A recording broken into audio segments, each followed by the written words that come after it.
We are in live. Yes, you can put the recorders live.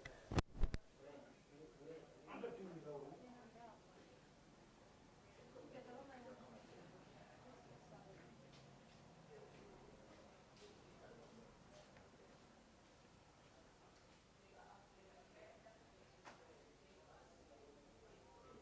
Up to the recorders.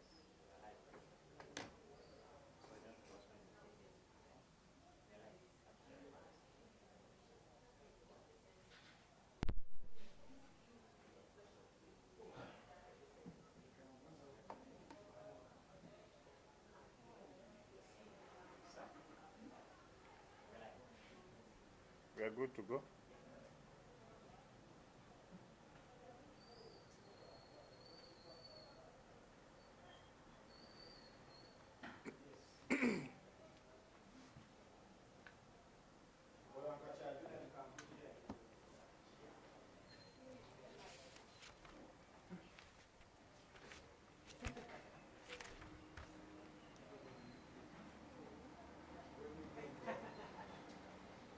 So, good morning, members.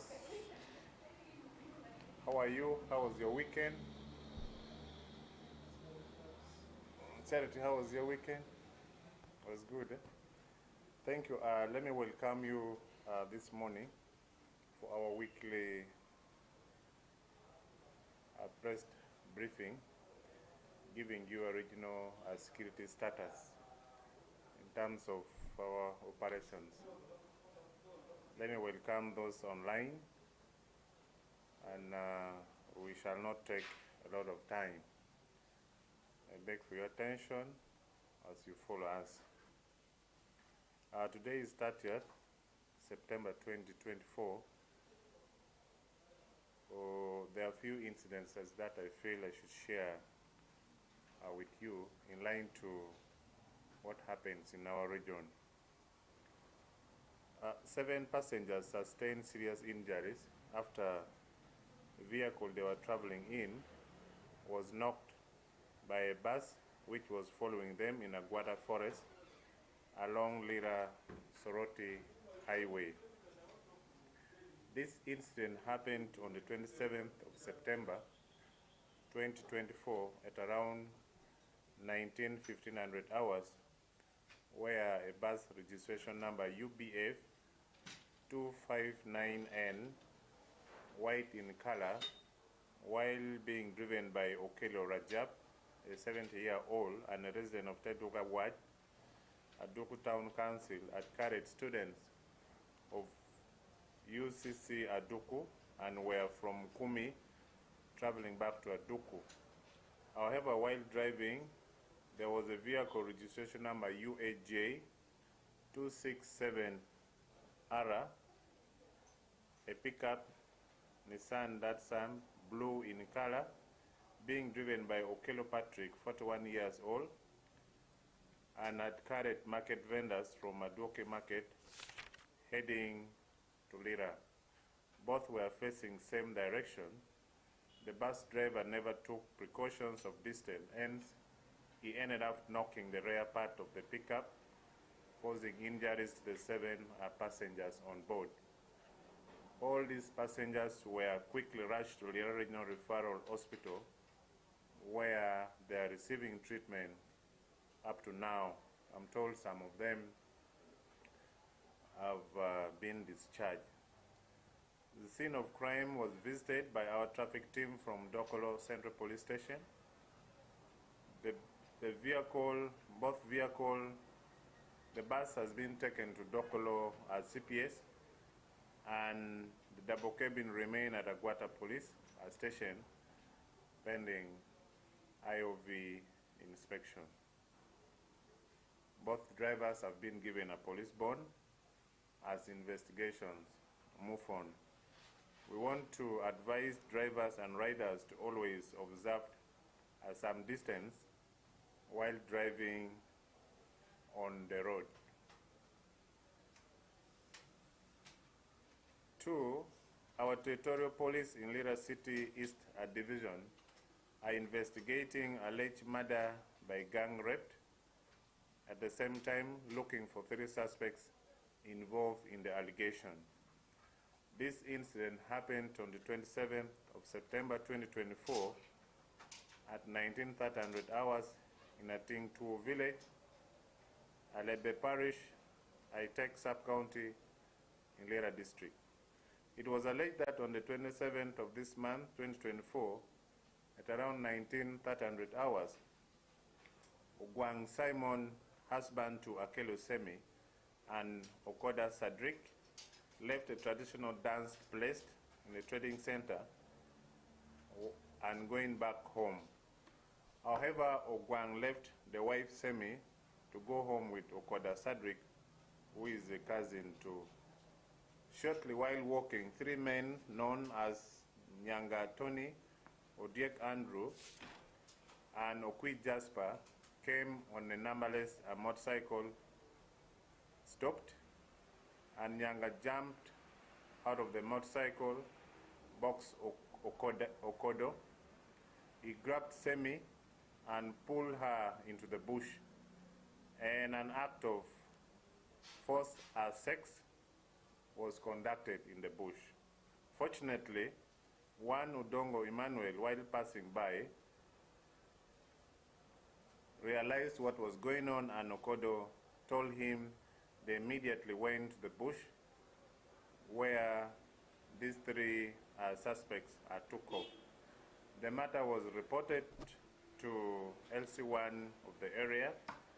The victim was taken to Dolika Clinic for medical attention, but her condition wasn't good since he had some swollen neck, stomach, with fluids coming from the private parts, equally some tear. On the 28th of September, the next day, Akelo Semi passed on due to the injuries she sustained. The case was reported to Abolet Police Station. The scene of crime was visited, examined, and documented by the scene of crime officers. Suspects are still at large up to now. The body of the deceased was picked and conveyed to Lira Regional Referral Hospital mortuary pending a postmortem. We want to appeal to any member of the public who could be knowing these three, Nyanga Tony, Odiek Andrew, and Okwi Jasper, to kindly share the information with any nearest police facility for arrest and prosecution. We also registered a case of murder by mob in Kole District. Our territorial police in Kole District investigated suspected murder by mob of a renowned thief identified as Adupa Martin, 33 years old, a resident of Alwala Village, Abeli Parish, Akalo Sub-County in Kole District. This follows a report that was made by the Giso of Akalo, Bernard Okelo. It was alleged that on the 27th September 2024, at around 1100 hours, Adupa Martin was got with goat's meat, intestine, and a head and 2 knives, while in a polythene bags. He was suspected to have stolen someone's goat and slaughtered it, following his previous records. The people from the area where they found him in Atuta village got him and badly beat him and left him with serious injuries, where he bled badly and allegedly died. The matter was reported at Akalo police station. The scene of crime was visited, examined, and equally documented by our scene of crime officers. The deceased body was picked and conveyed to the mortuary at Lira Regional Referral Hospital, where we expect postmortem to be conducted.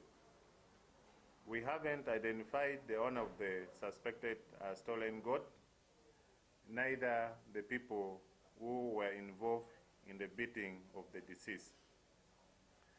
This is a very strong warning and message to the thieves. They must know that the community members are very tired of their actions. Hence, we advise them to change and engage in developmental activities. However, we condemn very strongly action of taking law into their hands. This brings me to say, last week alone, we registered 7 different murder cases in this region. This is total violation of human rights, and it's against the constitution of this country. Community members instead should be supporting the police for successful investigation on some of these allegations that come upon suspected criminals. We had a case of aggravated defilement in Apache. Our territorial police in Apache district have arrested one Omara Patrick, 27 years old, on allegation of aggravated defilement on a 7-year-old stepdaughter. It is alleged that on the 27th of this month, 2024, at around 1600 hours from Ayera village, Awila Parish, Akoro sub-county, Akelo Winnie, 25 years old, a mother to the victim, got Omara on the act of sexual intercourse with the minor. Akelo had left Omara with some people at home drinking alcohol. However, people left Omara, and Omara turns his appetite on this young 7-year-old child. A case was reported at Awila police post. Suspect has been arrested. Relevant statements have been obtained. Both the victim and the suspect have been issued police form 3A and 24A, respectively. Scene of crime was revisited. File will be compiled and submitted to the resident state attorney for perusal and legal advice before appearing in court on aggravated defilement.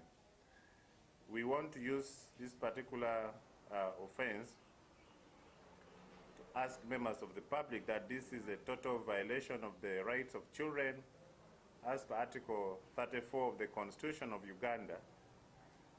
One says children shall have the right to know and be cared for by their parents or those entitled by law to bring them up.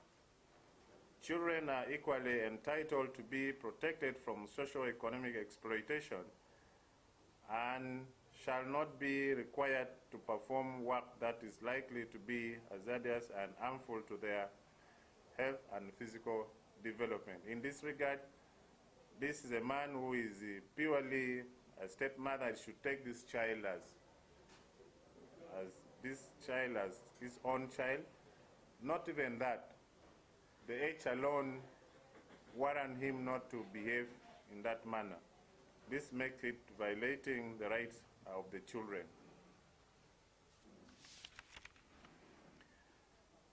Prior to that, this makes me say something about sexual and reproductive health and rights of the young people.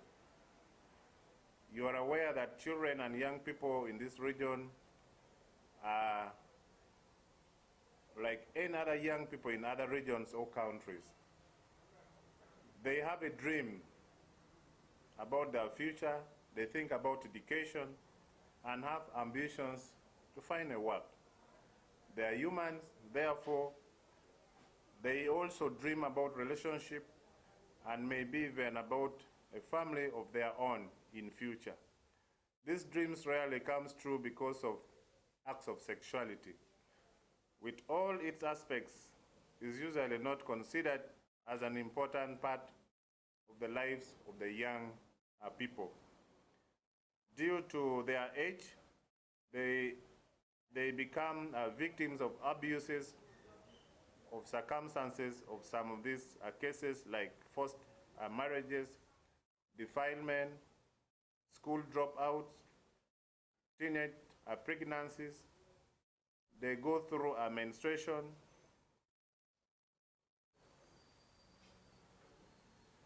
It is a common assumption that they cannot protect themselves.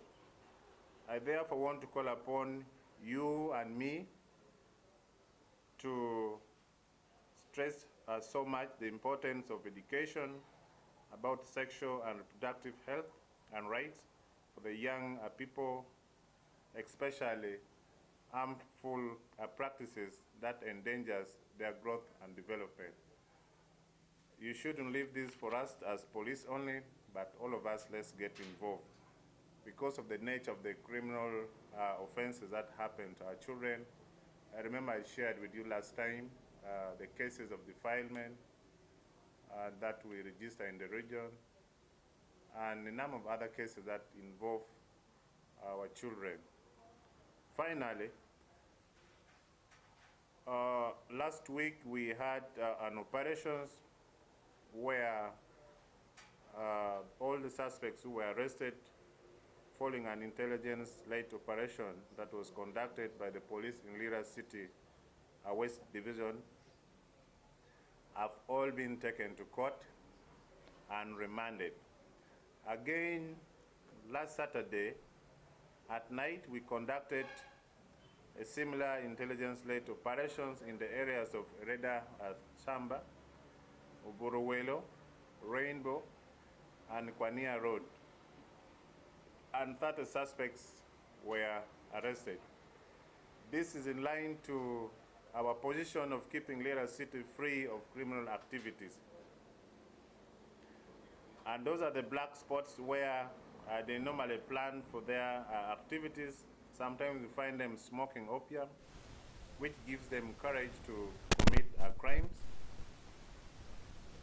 where they gather and collect some dangerous weapons, breaking implements that equally give them the opportunity to go and commit a crime. We shall continue with these operations until no more complaint comes on. I thank you for listening, and I ask you if there is anything that you have not followed or understood, you can still ask me for purposes of giving you. Yes, please.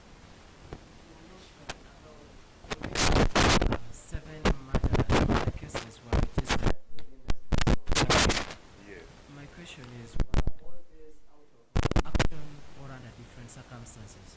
Different circumstances. Can be murder by mob, murder as assault, maybe in the bars you find people start fighting and ends up that ground. Others are domestic in nature. If it would help, could you give us a bit of particulars of this murder, where they happened? Unfortunately, I didn't know you were going to ask me this, but I have all the facts. I can share with you later when I come back to the office. Thank you, sir.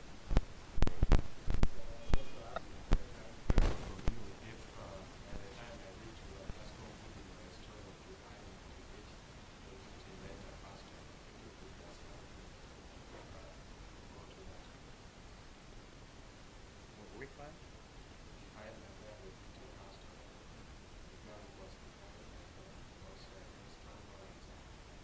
That one is not a girl, it's a woman. It was a rape. It was a gang rape. Maybe also an update on the accident involving the principal city education officer for Lira City. It's unfortunate that it has happened. As police, we are following very closely to understand exactly what happened. We revisited the scene, reconstructed the scene, and came out with some findings. It is very true there is an aspect of impact on the said vehicle which the late and two others were traveling in. Unfortunately, we have not yet identified the vehicle involved in that particular accident, but our efforts are underway to get to the roots of the issue. We are seeking support from the nearby private closed circuit television that have been installed along the area. Probably we go and get some footages from those particular places. But above all, our command center at police headquarters equally doing their best to make findings in line to probably it requires using a satellite camera, which we believe it is something which we can as well use to trace for that very incident. Our condolences to Lira City management, the friends, relatives, and the close family members that we are committed to following this matter, and we believe we will be able to get the vehicle that is involved. But for now, that is the stage at which we have reached. That follow-up is still being made. Thank you.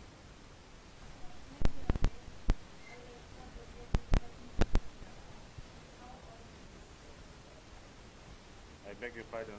Please use the microphone. Don't you?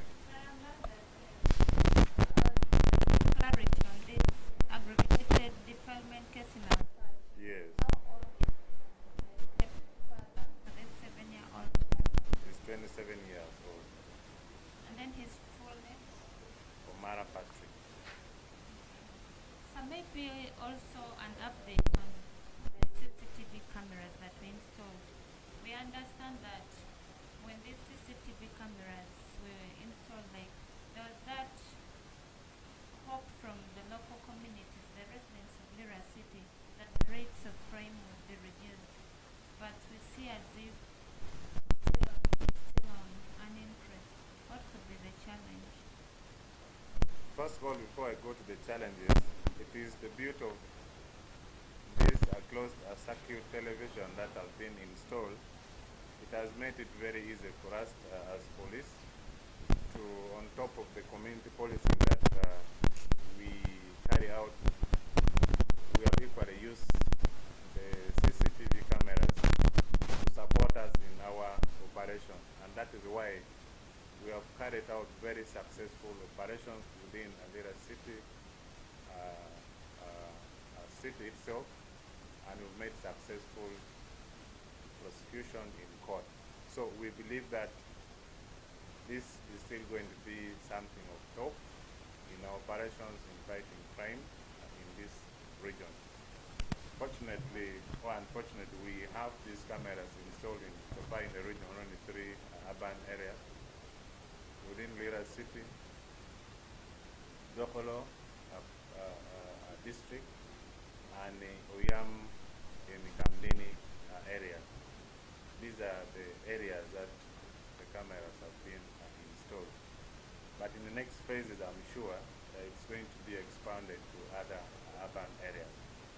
Yeah, it's true, sometimes we get some challenges in line to the operation of the CCTV simply because of obstruction from trees. At some point, we wrote to the management of Lira City that we have noted with concern that obstruction is always there. So if you check now, there are some trees that have been trimmed to support the operations of this closed circuit television.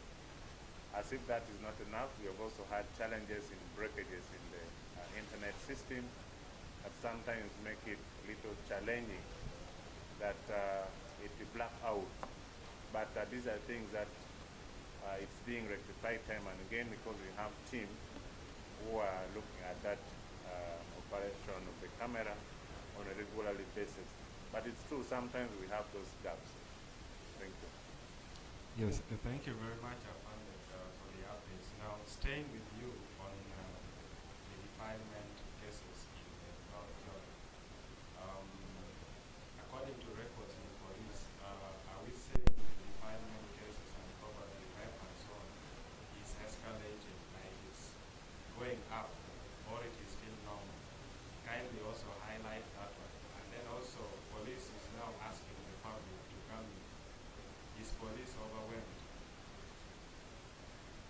first of all, we can't say the incidences are normal. It is abnormal because it is against the constitution of this country that children need to be protected. And it is true that these cases are not at the minimum. It is on an increase. The only challenge is that sometimes we don't get these cases reported to the police. Reasons being due to aspects of poverty, being compromised by the other party, something like that. These are things we've been seeing. But we encourage our parents outside there or well-wishers and the guidance that these are things we should take seriously. As we sit here today, tomorrow we expect these children whom we are upbringing to also sit in our shoes. So if we don't mold, we don't bring them up, tomorrow definitely we shall fail to get people who will replace us in these various positions that we have in our offices. So it is important that as police, we don't work in isolation. We work with members of the public. We work with you in the media fraternity.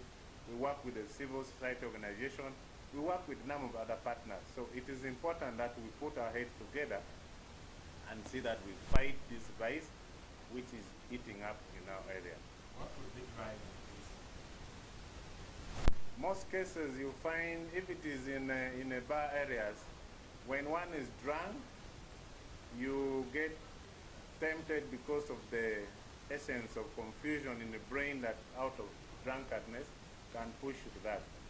Two, we have also challenges of our community lifestyle. The lifestyle that we are engaged in today, you can't compare with those days. How people sleep these days is equally different. You find one house being shared by a number of the mother, the father, the parent, and all that. Then there is aspects of poverty which is very real. Parents have given birth to about 10 children. They have failed to look after these children. These children look for ways of survival from somewhere else. By them accepting gifts or prizes from strangers or any other person outside there, that aspects of temptation can equally come in. Then there is this aspects of our personal upbringing, conduct. You know very well that you are a mature person, you should look for a mature person like you.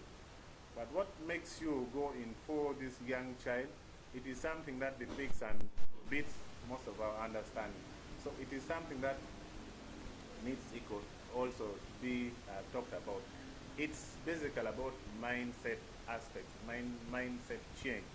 How can we work this? That is why we're calling upon all the other stakeholders to get involved. Like I've already mentioned, those numbers of stakeholders, it is important that they come in and give a hand and we fight this. Above all, the challenges of, when it comes to investigation, we've had challenges because sometimes these cases are reported and we have realized that there are some parents who report for purposes of just in case. Because after reporting, they stay back. When they get back home, they start that aspect of negotiating. Now, where negotiation fails, that is when somebody runs back to police that, this for failed to do ABC. So we find it is something which is tricky from our parents, from the guidance, from everybody who is concerned. So it makes our investigation very, very difficult in line to putting up a concrete file that makes it be taken to the resident chief state attorney for purposes of looking through what is in the file and offering legal advice such that the perpetrators are taken to court. So these are the gaps that we have. So we believe if we put our heads together, definitely we'll be able to fight this vice. Thank you. So recently, you guys mentioned that your original police is working with challenges and sergeant. And have you seen an increase in Challenge of? a sergeant who handle child-related cases, for instance, like Islami? How is this affecting the operation and what has to be done? Yeah, for sure it do affect our operations because it is within the strategic thinking that all regions should be having surgeons, doctors who can support in handling some of these cases. But outside that, we're also at liberty to using government facilities. Unfortunately, we have Lira, a regional referral hospital, which is well equipped with the personnel and other government facilities in other districts. Though sometimes those aspects of issues of demand for money for conducting examination comes in, we have ever heard about those challenges. And it makes it very challenging for a poor person whose child has been defiled or someone has been raped. When he comes to a facility and is asked to pay maybe 30,000, 50,000 for examination, it becomes very challenging, and sometimes people stay back because of that. So us having a surgeon in the region will be very helpful, because this is where the surgeon gets his pay the same way the other person in the government facilities gets paid, but they look at it as something which is outside their doctor, which is, it still rolls back on the mindset kind of arrangement. But also, we have had support from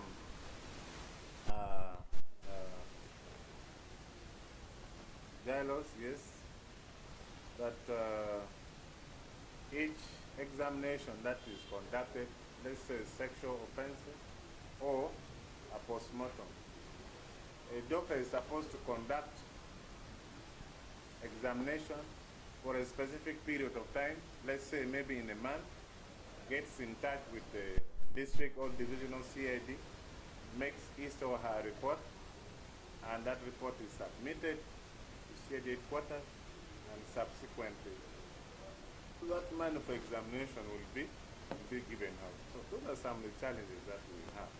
Unfortunately, it is placed at the center.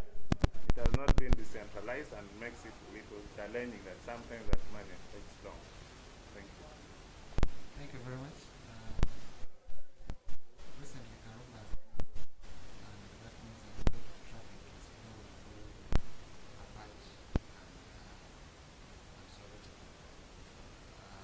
With that high level of traffic flow, what are some of the mechanics employed as developers of this area to ensure that road users are not beating the speed limit and not excited about how big the road is and causing more accidents? Maybe your names and the company you work for. Most of these people may be seeing you for the first time. My name is Daniel Okwe. I work for FMS.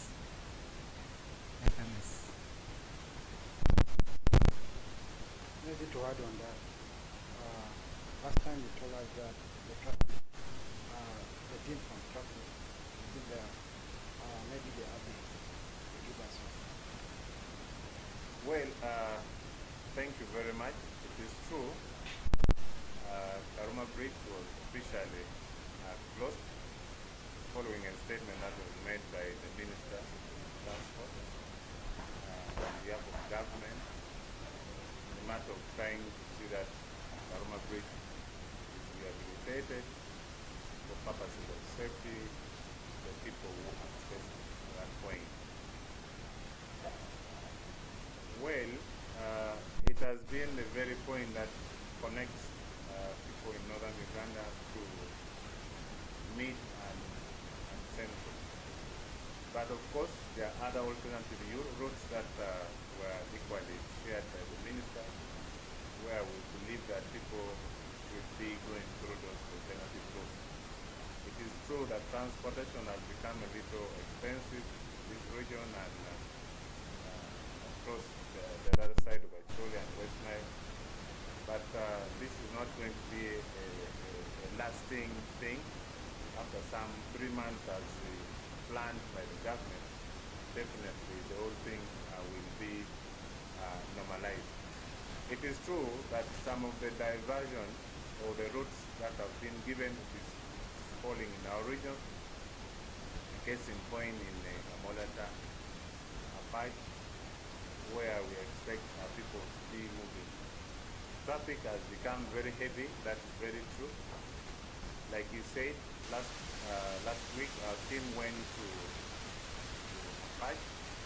Ferry side, one of the thread had broken down, but the reliable source that we got it has been put right, and they are now operating normally and supporting crossing of the lake from this side to the other side of the Siniport and Nakasongola. So operations have normalized, and we expect to follow. What we have been so much fighting and against is overloading of the trade, the capacity in which that should carry. Definitely the technical team who are on the ground are supposed to go by that to avoid a situation where we get another bigger problem. So far so good. We have not had any serious issues, and all is moving on well. But also we use this to send a caution and warning people that as we move, we should make sure we observe the road safety regulations to the interest of managing issues that might come while using the road. In case in point, you're in a climbing a hill, you know you cannot overtake the hill. You're approaching a trading center, you're approaching a health center or a hospital. You're supposed to slow down. You can't overtake in the corner. These are the things that people should really be following very close to avoid having scenarios where we lose lives. Thank you. Number of traffic police. Well, I can't say we have made external deployment. The capacity of personnel that we have in this region can manage, because the routing is just a one highway, so it's not something that may be very serious. We have personnel along the way who monitors, and again, it makes it very easy. The only unfortunate bit is that Ugandans, we have a tendency that until when I see a traffic police officer along the way, then I can reduce on my speed and something. It is not supposed to be like that. You as a trained driver who went through the basic skills in training, you know that all the road signs and all the traffic rules and regulations you've been taken through. So it doesn't mean, or it doesn't necessitate that until you've seen a traffic officer on the way, then probably you can. In any case, you are giving life-threatening situation to the people you are carrying and yourself. So we really encourage our drivers and the road users to use the road as guided by our road safety. Thank you.